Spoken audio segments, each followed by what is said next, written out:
Hello అండి, అందరికీ నమస్కారం. Welcome back to our channel. చేపల కూర ఎన్నో విధాలుగా చేసి ఉంటారు, కానీ ఒక్కసారి నేను ఇక్కడ చూపించిన విధంగా ట్రై చేయండి. చాలా రుచిగా ఉంటుంది. దీనికోసం నేను ఫిషెస్ని ముందుగానే ఉప్పు వేసుకొని కడిగి పక్కన పెట్టుకున్నానండి. అలాగే చింతపండుని నానబెట్టుకొని పెట్టుకున్నాను. ఇది ఒక నిమ్మకాయ సైజ్ అంతా ఉంటుందండి. ఇప్పుడు పాన్ పెట్టుకొని ఆయిల్ వేసుకోవాలి. నేను ఇక్కడ చేపలు వండుకునే ప్యాన్ తీసుకున్నానండి. ఇందులోనే జీలకర్ర వేసుకోవాలి. ఆయిల్ కాస్తంత ఎక్కువగా వేసుకుంటే టేస్ట్ బాగుంటుంది. ఇందులోనే కట్ చేసుకున్న పచ్చిమిర్చి వేసుకోవాలి. అలాగే కట్ చేసుకున్న ఉల్లిపాయలు వేసుకోవాలి. ఫిష్ కర్రీలో ఉల్లిపాయలు అనేవి కాస్తంత ఎక్కువగా వేసుకుంటే గ్రేవీ అనేది థిక్నెస్ వస్తుందండి. టేస్ట్ కూడా చాలా బాగుంటుంది. ఈ ఉల్లిపాయల్ని బాగా వేగనివ్వాలి. చూడండి, ఈ విధంగా వచ్చేంత వరకు వేయించుకోండి. ఇప్పుడు ఇందులోనే మనం పసుపుని యాడ్ చేసుకోవాలి. అలాగే అల్లం వెల్లుల్లి పేస్ట్ని కూడా యాడ్ చేసుకుంటున్నాను. 1/2 టీ స్పూన్ పసుపు, 1.5 టీ స్పూన్ అల్లం వెల్లుల్లి పేస్ట్ని వేసుకున్నాను.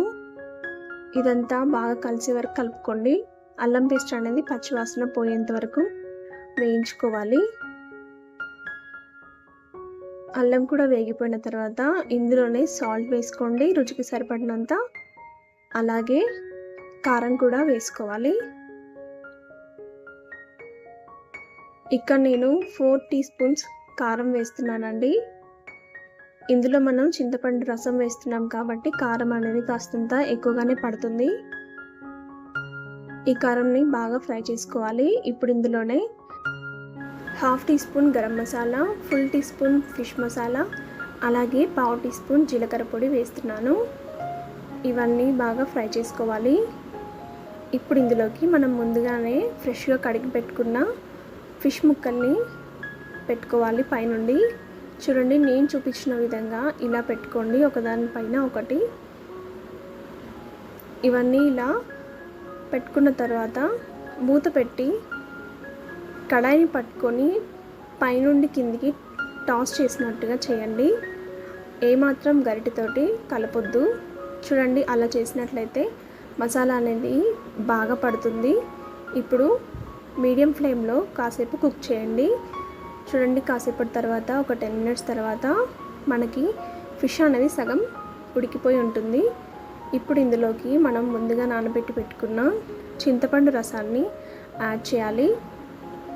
అలాగే కావాల్సినన్ని వాటర్ని యాడ్ చేసుకోండి. మళ్ళీ మూత పెట్టి మళ్ళీ అలాగే టాస్ చేసినట్టుగా రౌండ్గా చేయండి. మళ్ళీ కాస్తని వాటర్ని యాడ్ చేసుకొని చూడండి, కన్సిస్టెన్సీ అనేది మనకి ఫిష్ అనేది మునిగేంత వరకు వాటర్ని యాడ్ చేసుకోవాలి. మీడియం ఫ్లేమ్లో కుక్ చేసుకోవాలి. చూడండి, ఫైనల్గా ఇందులోకి మరొక 1/2 teaspoon garam masala, full teaspoon fish masala వేసుకోండి. కాసేపు మూత పెట్టి ఒక 5 నిమిషాల పాటు ఉడికించుకోండి. 5 నిమిషాల తర్వాత మనకి ఫిష్ బాగా ఉడికిపోయి గ్రేవీ అనేది చిక్కబడి పైన ఆయిల్ అనేది తేలుతుంది. ఇలా ఆయిల్ తేలిందంటే మనకి ఫిష్ కర్రీ రెడీ అయిపోయినట్లే. టేస్టీ ఫిష్ కర్రీ రెడీ అండి. చాలా టేస్టీగా ఉంటుంది, మస్తు యమ్మీగా ఉంటుంది అన్నమాట. ఒక్కసారి నేను చూపించిన విధంగా ట్రై చేసి చూడండి, పక్కాగా మెచ్చుకుంటారు. నచ్చితే లైక్ చేయండి, షేర్ చేయండి. మీరు కూడా ట్రై చేసి ఎలా వచ్చిందో నాకు కామెంట్ చేయండి. ఇలాంటి మరిన్ని రెసిపీస్ కోసం మన ఛానల్ని సబ్స్క్రైబ్ చేసుకోవడం మర్చిపోకండి. Thank you.